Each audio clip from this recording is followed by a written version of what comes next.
चलते हैं, जो अभी तक हम सबको बड़े ध्यान से सुन रही थी। और आपसे यही पूछना चाहूँगी उपासना जी कि वर्तमान में जो हम साहित्यकार, समाज तमाम बातें करते हैं, वो धरातल पर कितनी सत्य साबित हो रही है? क्या वर्तमान में मतलब 3-4 दशकों में साहित्य क्या समाज की दशा व दिशा में कुछ परिवर्तन कर चुका है, कर रहा है या करता रहेगा? शुक्रिया आपका और सबको नमस्कार। जो आपने प्रश्न किया तो मैं इसको विषय के साथ अगर थोड़ा जोड़कर आगे ले जाना चाहूँगी तो मेरे ख्याल से जो ऋग्वेद में आवाज़ आ रही है, ऋग्वेद में एक शब्द है तत्वमसि, है ना, और एक शब्द बाइबल में एक सेंटेंस है कि एंड गॉड सेड और टेल जो भी है be light is and there was light. तो जब एंड से कोई वाक्य शुरू होता है हम सब जानते हैं कि एंड यानी उसके एंड के पहले कोई सेंटेंस था, लेकिन वहाँ पे कुछ भी नहीं है, एंड से शब्द शुरू हुआ है। यानी हम ये कल्पना करने के लिए स्वतंत्र हैं कि एंड के पहले कुछ रहा होगा। जब हम साहित्य की बात करते हैं तो जितनी थोड़ी बहुत मेरी समझ बनी है तो मुझे लगता है कि साहित्य ही सरोकार है। जब हम कुछ भी लिखते हैं जो हमें लगता है तो हम तभी शायद लिखना शुरू करते हैं कि हमें लगता है कि कोई जो बात मुझे कहनी थी वो अब तक मुझ तक आई नहीं है। वो एक तरह का रिवॉर्ड है, पहला शब्द जो भी हम लिख रहे हैं। कुछ सालों पहले तक मैं लोकगीतों पे थोड़ा रिसर्च कर रही थी। मैं पूर्वी उत्तर प्रदेश से हूँ, भोजपुरी बेल्ट से हूँ और वहाँ लोकगीत बहुत समृद्ध हैं। तो मैं जब गीत ढूंढ रही थी तो एक विधा होती है लोकगीतों की, जंसार। आप लोग जानते होंगे पहले जब मुझे लगता है 25-30-40 साल पहले जब गेहूँ पीसा जाता था तो महिलाएं घर में गेहूँ पीसती थी। जाता होता था सीमेंट का 2 पहियों का, और ये बड़ा मुश्किल काम होता था क्योंकि पूरे पैर में हाथों के दर्द हो जाता था। तो जाहिर सी बात है उन्होंने एक छोटा सा कोना खोजा होगा कि हम गीत गाएं, और गीत गाएं तो शायद ये थकान हमें कम महसूस हो और हम लंबे समय तक काम कर पाएं।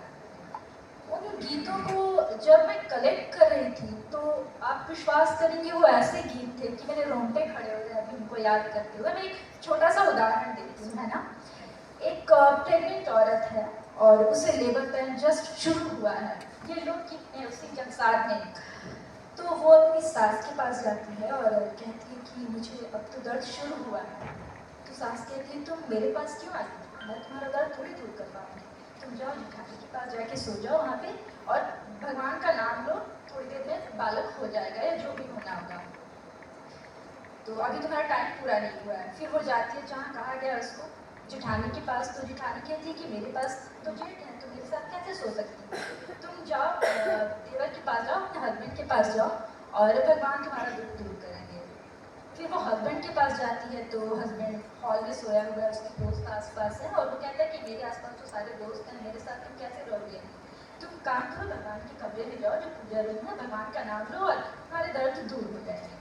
और कहते कहते वो पूरे अंत समय तक आ जाती है और जब वो जाती है अपने कमरे में तो उसे बच्चा हो जाता है।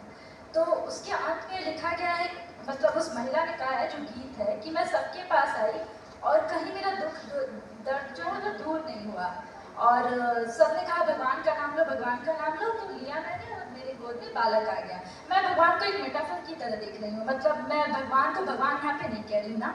जब हम बहुत ज़्यादा पीड़ा में या तकलीफ में होते हैं तो हम जिस चीज़ का भी नाम लें वही हमारे लिए ईश्वर है। तो जब जिन्होंने लोकगीतों की रचना की होगी, जिन भी महिलाओं ने, उनका नाम आज हम कहीं भी नहीं जानते, लेकिन आज तक मुझे लगता है कि ये गीत आज भी उतना ही रेलेवेंट है। हम जिस सामाजिक ताने बाने में हैं, हम टेक्नोलॉजी में बहुत आगे आ गए हैं, हम समझ में बहुत आगे आ गए हैं, लेकिन एक जो स्त्री की स्थिति उस समय थी थोड़ी सी बेहतर हो सकती है कि अब एक्सप्रेसिव हो गए हैं हम, लेकिन जो समझने वाली एक जगह थी स्त्री की वो आज भी बहुत ज़्यादा नहीं बदली है, वो आज भी उसी खाके में है। और मुझे लगता है कि जो साहित्य का सरोकार है वो एग्जैक्टली मैं उस पॉइंट पे आ रही हूँ कि उस स्त्री ने अपने दुखी कहे होंगे किसी एक स्त्री ने, या उसने एक और स्त्री को मिला लीजिए, उसने एक और स्टैंडर्ड जोड़ा होगा, फिर अगली ने एक और स्टैंडर्ड जोड़ा होगा और ये करते हुए पूरा लोकगीत बना होगा। तो एक स्त्री का दुख 4-5 स्त्रियों का दुख हुआ और वो कितनी पीढ़ियों से चलता आया, सारी स्त्रियों का दुख हो गया।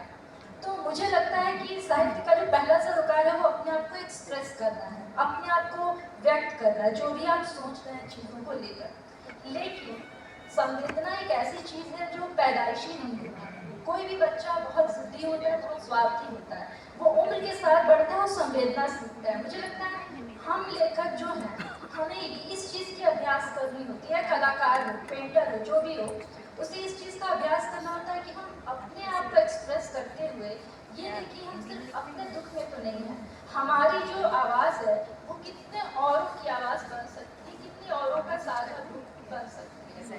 तो जो आप इसे पर और भूलती मैं शायद तक के बात करते हुए बहुत बढ़िया बोला।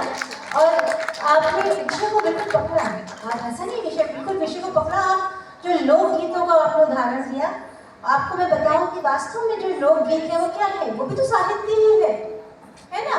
गांव की महिलाओं ने जो उन्होंने छंदबद्ध होकर लिखा, जबकि उनको छंद का बिल्कुल ज्ञान नहीं है, लेकिन देखिए क्या लेखनी है जबरदस्त। और हर जितने भी संस्कार हैं और हर एक संस्कार पर लिखा। और अब भी लोकगीत लिखे जा रहे हैं। अब लिखा जा रहा है कि बनना एमटेक बीटेक पास, लिखा भी जा रहा है। देखिए साहित्य जैसा कि कहा अशोक मैत्री जी ने, सुभाष चंद्र जी ने कि परिस्थितियां बदल रही हैं तो साहित्य में उनके विषय बदल रहे हैं। गीताश्री जी ने कहा लेखन का तरीका बदल रहा है, तो वो लिखा भी जा रहा है। अब लिखा जा रहा है बनना एमटेक बीटेक पास, एक लोकगीत।